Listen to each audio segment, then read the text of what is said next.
Halo Sobat Bola, dan yang jadi fans karbitran Messi gara-gara Argentina juara Piala Dunia 2022. Sepak bola Indonesia dulunya punya nama klub beken, bahkan diantaranya ada yang berhasil mengalahkan raksasa tim Liga Premier Inggris. Siapa sajakah mereka? Kita langsung saja ke ulasannya. Warna Abu. Warna Abu merupakan klub kuat yang berjaya di era 1970-an kala Liga 1 Indonesia masih bernama Galatama. Klub ini didirikan oleh seorang pengusaha bernama Benny Mulyono pada tahun 1971. Warna Abu begitu dikenal masyarakat Indonesia kala itu. Tim ini merupakan juara edisi pertama Liga Sepak Bola Utama alias Galatama pada tahun 1979. Berbicara mengenai edisi perdana, Warna Abu sukses menjadi klub pertama yang berhasil menjuarai Galatama kala itu. Klub yang didukung oleh perusahaan cat asal Jakarta ini mengakhiri musim dengan raihan 38 poin. Nama pelatih Bali United, Widodo Cahyo Putro, sempat menjadi pemain yang membela klub ini. Jadi juara edisi perdana Liga membuat klub ini makin terkenal. Sayangnya, Warna Abu harus pamit dari dunia kulit bundar tanah air usai mengalami konflik internal pada tahun 1995. Konon, letaknya internal klub yang bermarkas di Stadion Gelora Bung Karno karena sang pelatih Endang Witarsa atau biasa disapa dengan sang dokter menolak suap yang ramai terjadi kala itu. Sang dokter enggan terjerumus dalam pengaturan skor dan pada akhirnya memutuskan untuk hengkang dari Warna Agung. Hal itu pula yang membuat Warna Agung secara perlahan mulai kehilangan taringnya dan hilang untuk selama-lamanya. Namun, nama mereka akan selalu tercatat di buku sejarah sepak bola Indonesia sebagai tim pertama yang memenangkan Galatama edisi pertama. Krama Yuda 3 Berlian. Untuk asal-usul klub ini, Krama Yuda 3 Berlian atau biasa disingkat KTB masih simpang siur. Namun, KTB sudah berlaga sejak Galatama di era 70 hingga 80-an. Klub ini begitu sukses dalam mengarungi sepak bola Indonesia, termasuk adanya pengaruh dari pimpinan KTB sekaligus pendiri klub Syahnunbi Said, putra daerah Sumatera Selatan yang menjadi ketua umum PSSI pada masanya. Di kompetisi Galatama, KTB pernah 2 kali menjadi juara, yaitu pada musim 1985-86 dan 1986-87. Nama legenda Indonesia seperti Bambang Nurdiansyah pernah membela KTB dan menjadi top skor di Liga pada tahun 1985.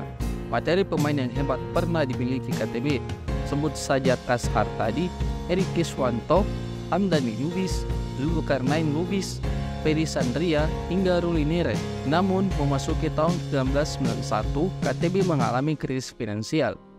Klub pada saat itu sedang mengikuti Piala Winners AC di tahun yang sama, terpaksa harus mengundurkan diri. Saat itu, pemilik bahkan sampai mengadu ke PSSI untuk mendapat bantuan. Akhirnya setelah gaji para pemain dilunasi, KTB membubarkan diri di tahun 1991-92.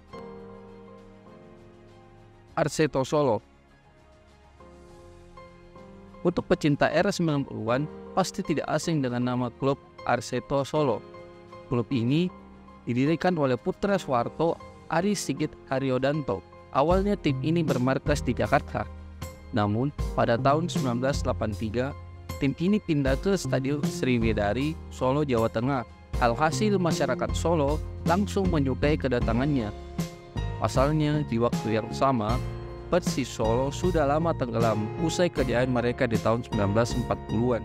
Arseto bubar pada tahun 1998 setelah liga yang mereka ikuti terhenti karena kerusuhan. Tepatnya pada 6 Mei 1998, laga terakhir Arseto Solo melawan Pelita Jaya di Stadion Sriwedari berakhir dengan kericuan hingga menjalar pada peristiwa Mei 1998 di kota Solo. Setelah pertandingan itu, para pemain dikumpulkan di Mes Kadipolo untuk memberitahu bahwa klub itu akan dibubarkan. Pemain-pemain top yang lahir dari klub berciri khas kaos biru langit bak Lazio ini Di antaranya Ricky Apobi, Sudirman, Nasrul Kotto, dan striker nyentrik yang pernah bobol gawang AC Milan, Roci Putirai.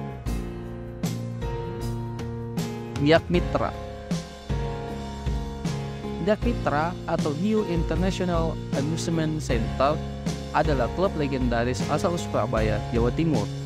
Niak menjadi klub yang bersama-sama memajukan nama Jawa Timur bersama Persebaya Surabaya.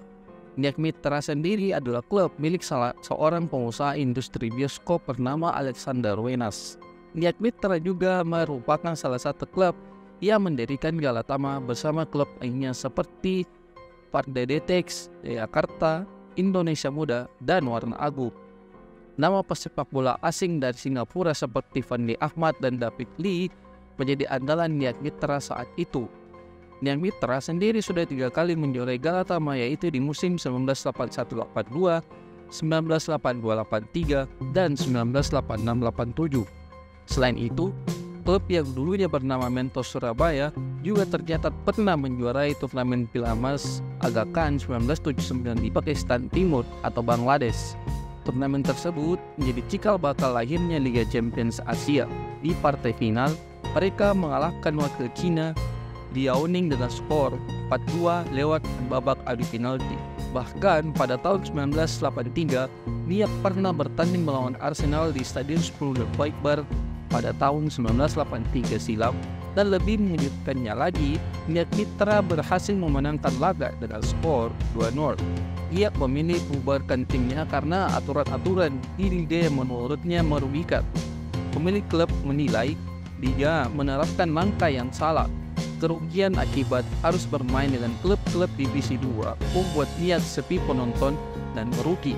Sang pemilik klub pun memilih untuk membubarkan Niak di tahun 1991.